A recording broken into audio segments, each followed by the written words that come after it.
Our two guests tonight discovered the spiritual world in different ways.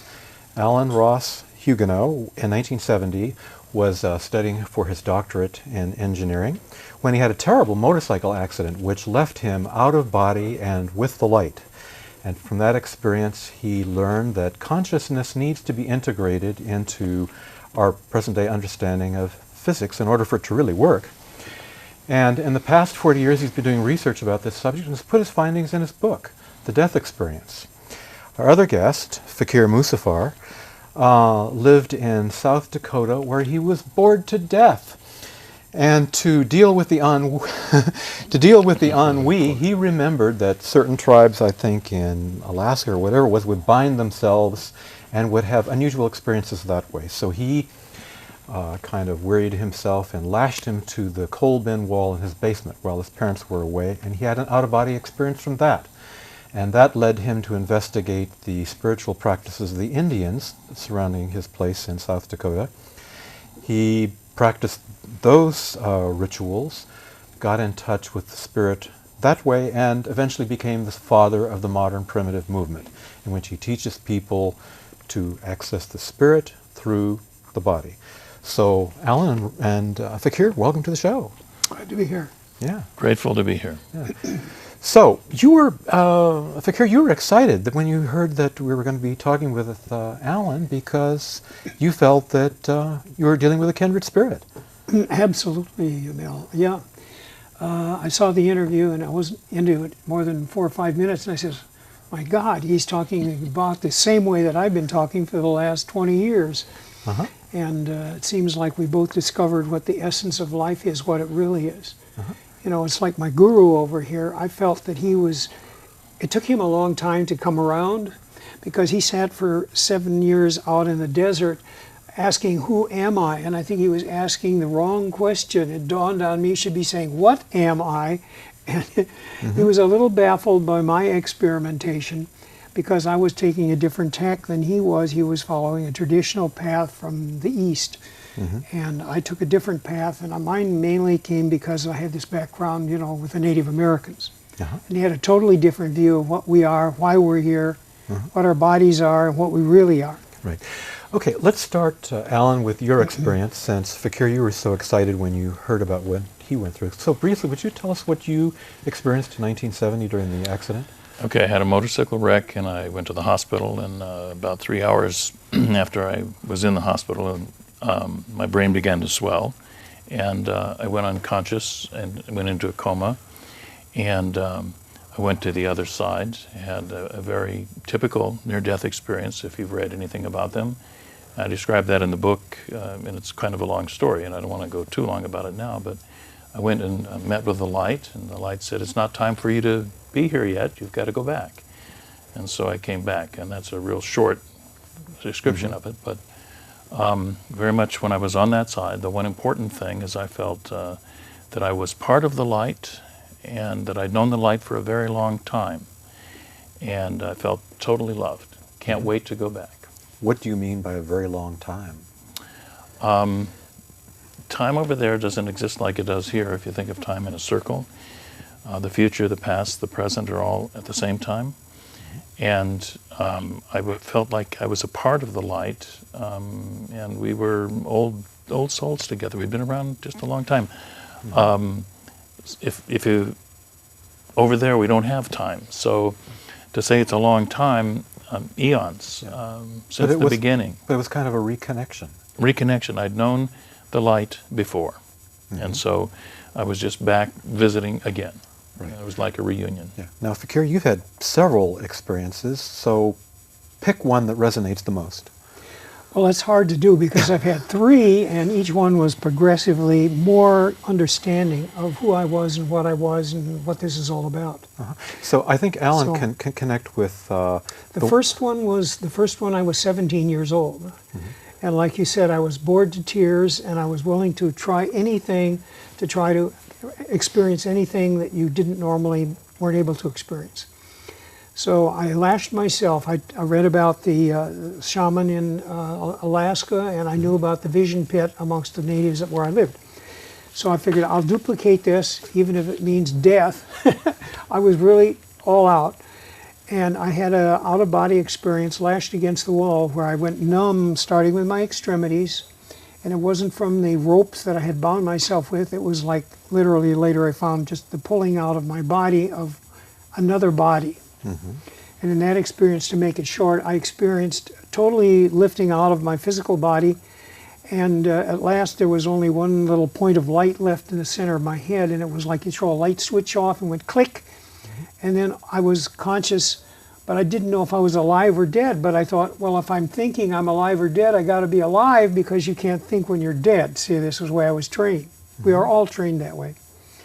And I realized I had a fuzzy sort of vision, and I focused it, and I realized when I looked with this fuzzy vision, I was looking at me lashed against the coal bin wall, a piece of meat. Mm-hmm. So I began to understand. That was a big revelation. That was my number one experience.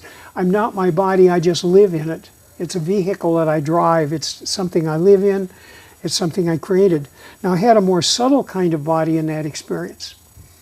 And in that subtle body, again, like Ellen said, I experienced right away, there's no time here. Hey, going to the past or into the future is just like walking from this room into the next. I mean, there's no time at all.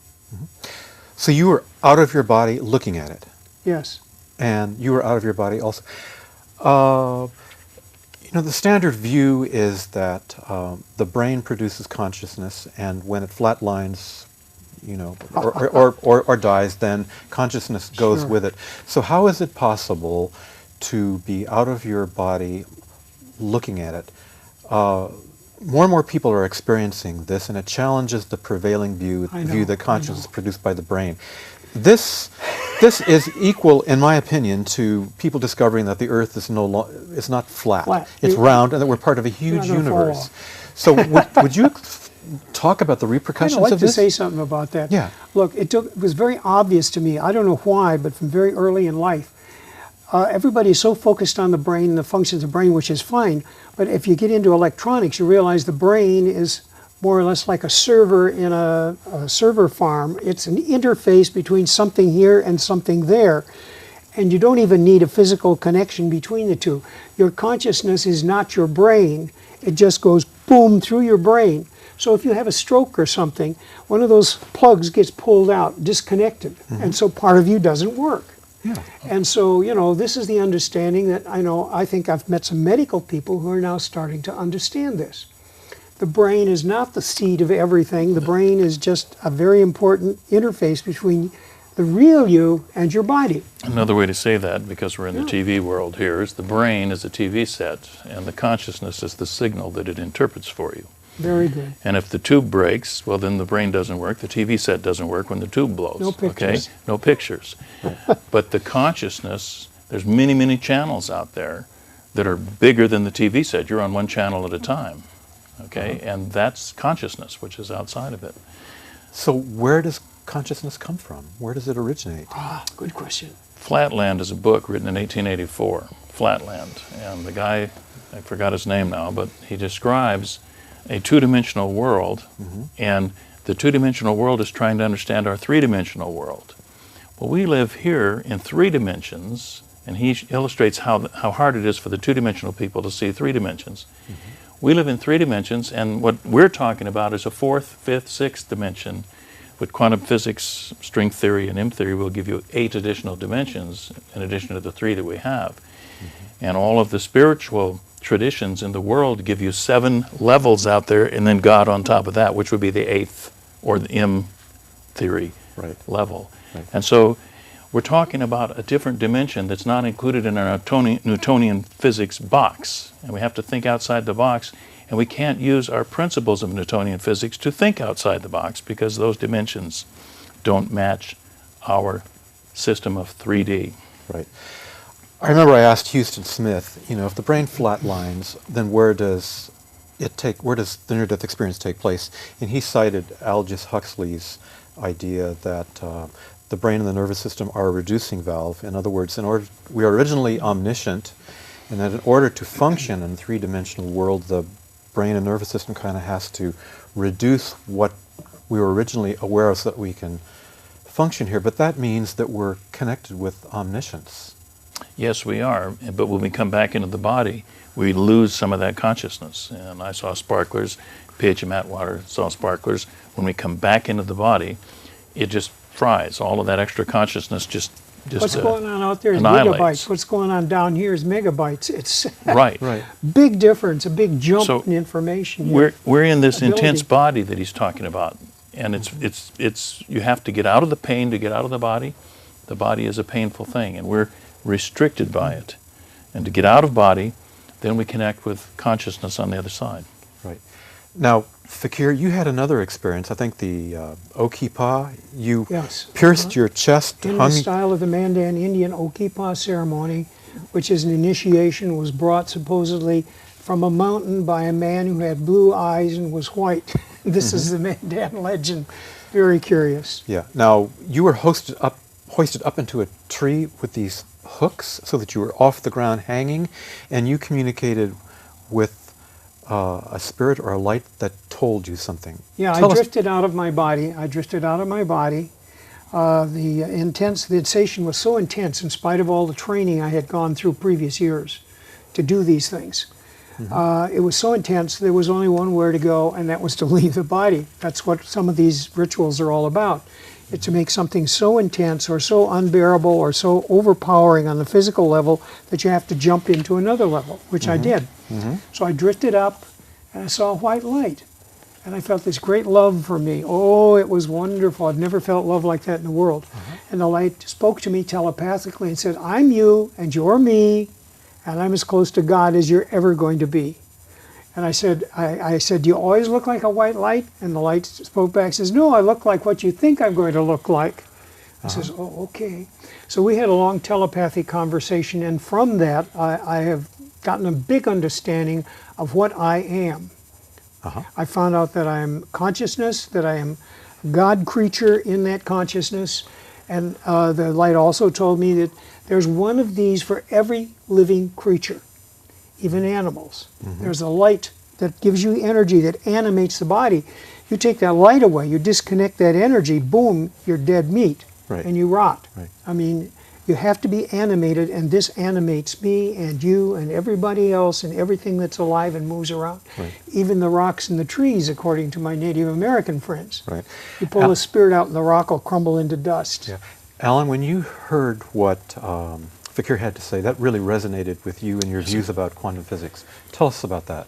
Well, it resonates because we are consciousness at the lowest level of physics, the quarks and the gluons. They are made of consciousness. They're made. They have to be made from something, and the something that answers all our questions and all of our theories is consciousness. They are aware, and that's a consciousness, and that we are made out of that consciousness. So when we depart from the body, like he's talking about, when we move out of it, we move into pure physics. And in that physics, when you understand the observer principle in physics, everything requires an observer for anything to happen. It has to be observed. It has to be reflected. The ego wants a reflection, and this is how we create things, is we observe if you don't understand the wave function in quantum physics, when you have an observer, then the wave function collapses into one of the potentialities that it could have been, the million of things it could be. It becomes material, it becomes existence, it's here. It does that for our ego. Our ego is what sees in this physical life, which creates physicality. And when we move out of body, we set the ego aside. We're no longer here. We're no longer in this existence. Why do we set it aside? Because we're not in this existence. It's part of this existence. That's our identity. It's our identity, our personality. Then you can go beyond identity and be something bigger than that. It's not needed. Yeah. It's no longer necessary. Yeah. And do you see it as a fiction? It is a fiction. The ego is constructed. We construct that when we start out in a material substance time. We have to create this, and we need it to survive here. I mean, it's important that we have an ego, but it can also be our greatest enemy because it keeps us from reaching the spirit that put us here and animates our body. When we connect with consciousness, and then when we come back, there's this brain shift that we all talk about. And the brain shift is we are now a new personality. We're not the personality we had before. most near-death experiencers end up getting divorced because they have a different personality, and the poor spouse says, "That's not the person I married. That's Boy, not do the I know personality that. I married." I went through this. I don't know if you did, but I did. I'm divorced, yes. Yeah. I remember Atwater said, somebody came back, or was it her? She said, you know, I found out it was really bizarre. I could love my kitchen sink as much as I love my husband, or something like that. I thought that was great. Yeah, that's the other one that really bothers them, is we're Yeah. suddenly we love everybody. And they want to be loved individually, just them, you know, special. Yeah. And they don't quite, They that's don't a tough one. understand that, do they? No, they don't understand It's it. pretty weird. I'd like to go back to something you said a little earlier, that these elementary particles are... a scientist listening to this is going to ask, is a particle conscious? Is a particle conscious? Well, that's the thing we're trying to do at this point, is find ways to put it into our Newtonian physics, here and now reality, put consciousness in ways that can be understood, and things like memory and experience. Experience changes things. Rupert Sheldrake's big on this one with Bruce Lipton. They're talking about experience and how it modifies things. Okay, epigenetics is experience that's on top of the DNA, and so we modify things through this experience. That experience is consciousness. It's absorbed by things. All of the physical things that we make have experiences, and they form habits. And so if you read Sheldrake, he talks about habit and how we find crystals form around the world. And you get a new crystal, they'll form in various ways, but one way is easier than the other. And when the crystal discovers that easiest way, suddenly it happens in every laboratory in the world. All that crystal is always going to form that way now, because it's got a new habit, but they didn't even communicate between the laboratories. It just starts forming that way in the other laboratory. Sheldrake talks about this and all the data we have on this. It's called habit. So there must be experience. Consciousness is part of our physics. We have to figure it out and put it in there so that it makes sense to us when we're doing our normal physics, but we face the fact that consciousness is in there, and we're trying to find a way to define it. And it's going to take more definition than just consciousness. It's like our word for love. In some languages, they've got, there's a better one, the Eskimos' names for snow. They have a whole bunch of ways to say snow, and most of us can just say snow. Well, we're going to take consciousness and find a bunch of different ways to define it so that we can get hold of it and put it into our physics. So as you become more familiar with what physics is and what consciousness is, there will automatically be the necessity to have different words to describe it, and therefore a better vocabulary? Yes. Well, maybe words don't do it. This is the lesson I learned from my guru. He had this great example. He says, you had a real teacher. He says, a real teacher comes in and sits down. The gurus, the students come in and sit down. You all get into a very nice state, and you just sit there for 2 hours. Then you get up and leave. And all the communication is by telepathy. You don't have any words. Words are a big obstruction that we think we need. I can communicate with Ellen, and he can communicate with me, I'll bet you, without having to say anything. It's more on a feeling level than a word level, and that's what the hard There are a part. lot of cultures that know that and understand it and make use of it. We are just beginning to understand it in our woo-woo side of life in this culture. But we've gotten so carried away with Western scientific method, we kind of forget there are other ways you can communicate, other ways you can operate. That chair is solid because the little atoms and the material stuff in there has got a consciousness and it's fixed. Otherwise, it wouldn't be there and you'd fall on the floor. I mean, So you I both can get that. You both have had difficulty trying to communicate what you know to people who say they know. We're very different, but we communicate at a better level than we do with most people trying to tell what we know. And I understand where he's coming from, he understands where I'm coming from, and yet we're very different in how we get there. Right. And yet we understand each other, and trying to describe it to people, they want us to use words, print it in books, use print, and it's more feeling. It's more like you're saying, if we were all sitting in a sweat lodge somewhere and just working together, we'd get it quicker. Right. The name of this show is Finding Spirit. right. And when you had your experience, you would call it a spiritual experience? Absolutely. So, having had this experience, do you have a different understanding of the various religions of the world? Yes, I understand them all very differently. How can that be? The easiest way to say it is they're trying to do the right thing. They're trying to go in the right direction. They all misunderstand it slightly. And if they would adjust that slightness, they'd all end up in the same place. And they're all afraid of that because then they're afraid they're going to be wrong. Right. As Ram Dass said, there are many paths up the mountain, but the view at the top is the same. I sat down with him, and he was a wonder. Ram Dass said it correctly. Yeah, that's Yes. it. Now, some of the paths will get you on sidetracks, and it takes you a long time to get up there, but if you just persist, you'll eventually get to the top of the mountain. This man spent most of his life traveling around the world. He was a merchant seaman, master's mates, and pilots. And he jumped ship back. He went to India before people ever went to India. He went up to Himalayas he sat under the Bodhi tree with Krishnamurti. And Really? his main thrust in life was not to find out what was different between the various religions and practices, but to find out what was the same. And I'm so grateful I met him when I was in my 20s, and he tutored me for 17 years. And he told me one of the greatest lessons, the greatest premise that I'll ever learn was from Hermes Trismegistus, who always appeared to him like a youth of 17 summers. Where your attention is, there you are. What your attention upon is flowing into your world. What your attention upon, you become. This is the same formula that you have with the physics in the quantum physics. What Evan Walker, PhD physicist, said about it would be 1990s, late 90s. He said, what we're doing at this conference, we're together trying to define religion for the 21st century. We're trying to put consciousness into physics. When we put consciousness into physics, we will redefine religion for the 21st century. Right. That's what we're up to. Yeah, there are probably two groups of people who could leave comments on what we're talking about right now. One, let's say the traditionalist scientists who don't understand what you're talking about, and two, traditional religious people who find that what you're saying doesn't jive with their holy books. So I imagine that there will be some Christians here will say this is not biblical. You know, it says in the Bible that we're born to die once, and then after that, the judgment. And if you see these things in an out-of-body state, then because you haven't accepted Jesus, then it must be of the devil. How do you communicate with these people? You don't. I don't. I don't at all. Yeah. And it's such a shock to them. My dad died a few years ago, and I had to go back. One of my brothers has become an evangelical minister back in Dakota. Terrible.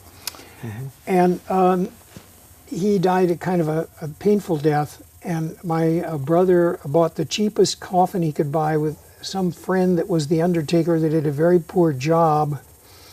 And my dad's spirit was still there, and he was so strong, I could hear him, and he was so pissed off because nobody could hear him talking. And for a while, for about 4 or 5 days, he wandered around the house trying to tell people, I'm very unhappy about what happened to me. It was very hard for me to figure out how to shut him off, but we finally did. The way I communicate with both of those groups is I walk a mile in their shoes with them. And after a while, they begin to hear me. I just love them. I just become part of them and work with them, and I welcome them, and I talk with them, and I discuss with them, and eventually they say, you know, you're right about this, and maybe you're right about that, and they begin to move, and they begin to open up. And it's so simple. Jesus said, comes to me, they will know we are Christians by our love, and you have to care about them. And that's the only way you're ever going to reach anybody is caring about them. If you care enough about them, they'll pick that up. And once they pick that up, they'll start to listen to you. But if I come in and say, well, you're wrong, but I've lost already. Yeah. You're both... You have more patience than I have. Patience is a virtue I'm trying to work on. Yeah, I should work on that. We're talking about, death and the continuity of consciousness here. And that consciousness is really kind of eternal. Is that what we're talking about? Yes, everlasting. It's always here, and we're always going to come back. We're going to hang around forever. Yeah. There or somewhere. I went to the cosmos on my third experience. So. Yeah. I took care of my mother for the last few years of her life, and she passed away 6 months ago. And so when I'm living in the house, I experienced this silence and this emptiness. And I walk around talking to her, hoping that she can hear me. I mean, if anyone were to come in and look at me, they think I was nuts. But I have to do something. There are people out there watching who have lost loved ones, and they feel this emptiness and this silence. And at night, it's especially unnerving. So What do you offer them? I tell them to keep talking to spirit, to their mother, the person on the other side, and believe in them, that they actually are looking over your shoulder. And eventually, the way I do it, I do a lot of writing, just writing, journaling, and they come through in the journal. The spirits that I'm thinking about, they come through. I have a whole bunch of them. My father comes through. My father, I get some things I never understood before. Couldn't understand why he seemed to reject me all the time. He wanted me to stand on my own. He didn't want me helping him on his projects. He wanted me to learn to do my own projects, to have those strengths and learn to use the tools myself. And I finally figured that out now after he's come through from the other side to tell me this is why I was doing that. And these kind of things, the things you want to discuss with your mom, you have to talk to Spirit. Spirit will begin to talk to you. It'll come through your dreams. It'll come through your journaling. If you're very mediumistic, you'll begin to get visions from them, like professional mediums do. I've had that experience too, particularly with like my guru. I've had two of them actually. I've always had patrons, so to speak, spiritual patrons. This was the first one, and then I've had 3 more since then. And for years and years, Arthur keeps coming back, and he communicates in a very strange way. He'll just direct me unconsciously into circumstances or meeting people or into certain places. And once I get to that place or I meet that person, something that wasn't worked out, he can work out better than I can from the other side. Most spirits aren't that strong. He's one of those big ones up there. He's schoolhouse in the sky. In the spiritualist movement, we've learned that they become stronger the more you believe in them.